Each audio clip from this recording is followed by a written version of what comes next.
everyone, it's Anna here at Dees, and I have our first swag kit for the fall season this year, and it is going to be a neutral pumpkin fall swag kit. Last year these guys sold out so fast. Anything neutral with not a lot of color for all of you guys who have neutral homes, you like white pumpkins, you have grays. This is going to be the swag kit for you, and you've seen me make these a bunch of times. I'm going to remind you how to make them. Super easy, and you can use them a lot of different ways. So first I'm going to chop the bottom of the stem off. This is a big stem on this guy, so you're going to need a little bit of arm power, but look how beautiful it is. It's got pumpkins, it's got leaves, it's even got like corn husk in it, which I love. Bleached leaves, berries, all kinds of stuff. So I'm going to fluff it out. I'm actually going to bring this little stem of leaves and the corn husks at the bottom kind of down. We're going to put our ribbon right behind this pumpkin. So take just a few minutes, fluff it out. With this one too, the shape of this stem, the way that it is, I'm actually going to curve the whole thing. So take your hand on the top and the bottom and just kind of make it into a little bit of a curve shape. And that's going to sit so nicely on anything you're adding it to.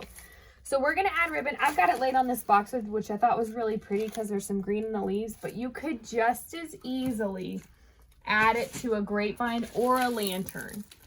So with a grapevine, it's not going to fill it up a whole lot. So if you want more of, like, maybe you have double doors or you don't like a whole lot going on, this might be the swag kit just for you.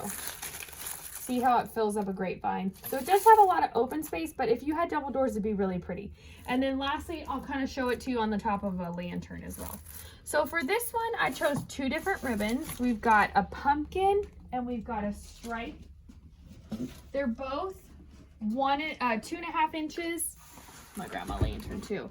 And we're gonna make them the same way we always do. We're gonna start with one, leave a tail going up, make a couple loops. This is such a pretty stripe. It's just nice and thick, good quality. And you're gonna get enough in your kit that you're gonna have a nice long tail to drape down whatever you're doing. And then the pumpkins, I don't know about you, but I like to make sure my pumpkins are going the correct way. So I'm gonna start at the other end. I'm gonna make a couple loops. So this one I'm actually gonna do, let's see. No, I'm gonna do 2 loops of that one too.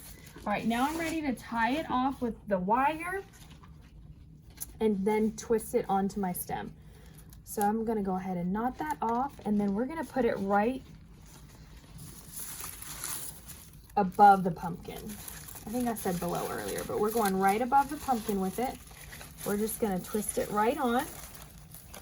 So now if you're going to put it on your wreath, you're going to take a few minutes, kind of adjust it. If you're putting it on a lantern, you're going to want to flip the stem before you put the ribbon on. So you're going to want the smaller part going up and the longer part going down. So everything would just be kind of flopped. But let's put it on the wreath and adjust it. Get that ribbon going the right way. Get the floral going the right way. All right, we've got on there.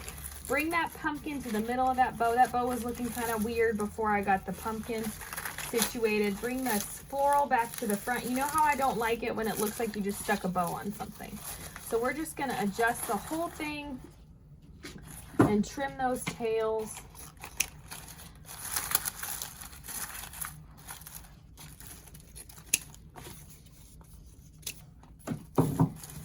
So pretty, nice and neutral, and that curve in the stem really does help fill it in a lot. You could easily put it onto that boxwood that I had if maybe you already have a boxwood, but it's kind of a different look to fall, but definitely really beautiful. And everything you need for this swag kit is up on shopdeeslouisville.com.